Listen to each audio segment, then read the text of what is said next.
Good afternoon. I am Malens, and I come from the richest country in the world.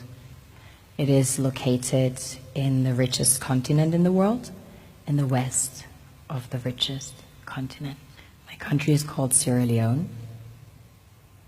On the surface, we are blessed with infinite beauty and abundance of flora and fauna, producing the most exquisite harvest of coffee, cocoa, fruits, vegetables, and caoutchouc. You name it, we've got it. We also have diverse wildlife and vast marine resources, and waterfalls and rivers. On a deeper level, we are blessed with the real treasures the kings and queens of this world desire.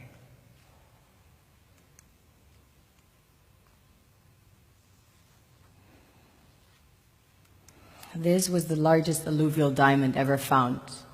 It weighs almost 1,000 carats, 969 to be precise. This beauty was found by an old lady in her backyard about 2 years ago, 125 carats. Some people mine gold in their backyards. That's quite common. Besides gold and diamonds, we have about 20 precious minerals that have been discovered as of today. We recently started extracting huge petroleum reserves that have been discovered.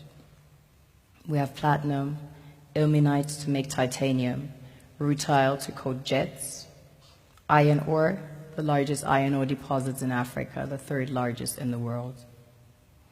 Tantalite, also known as coltan, used in your mobile phones and computers.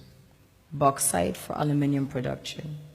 Zinc, chrome ore, copper, coal, phosphates, potassium, salt, lead, granite, asbestos, nickel, zircon.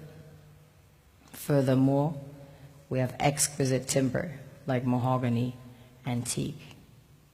And we have the most beautiful stamps in the world. Of course, the West needs Africa's resources most desperately to power airplanes, cell phones, computers, and engines. And the gold and diamonds, of course, a status symbol to determine their powers by their core and to give value to their currencies.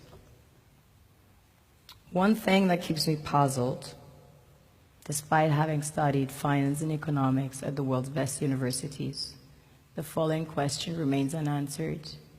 Why is it that 5,000 units of our currency is worth 1 unit of your currency, where we are the ones with the actual gold reserves? It's quite evident that the aid is in fact not coming from the West to Africa, but from Africa to the Western world. The Western world depends on Africa in every possible way, since alternative resources are scarce out here. So how does the West ensure that the free aid keeps coming? By systematically destabilizing the wealthiest African nations and their systems, and all that backed by huge PR campaigns, leaving the entire world under the impression that Africa is poor and dying and merely surviving on the mercy of the West.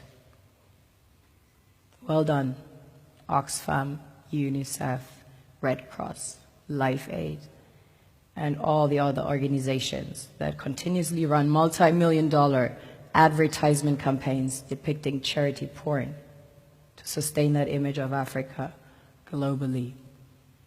Ad campaigns paid for by innocent people under the impression to help with their donations. While one hand gives under the flashing lights of cameras, the other takes in the shadows. We all know the dollar is worthless, while the euro is merely charged with German intellect and technology, and maybe some Italian pasta. How can one expect donations from nations that have so little? It is super sweet of you to come with your colored paper in exchange for our gold and diamonds. But instead, you should come empty-handed, filled with integrity and honor. We want to share with you our wealth and invite you to share with us. The perception is that a healthy and thriving Africa would not disperse its resources as freely and cheaply, which is logical. Of course, it would instead sell its resources at world market prices, which in turn would destabilize and weaken Western economies established on the post-colonial free meal system.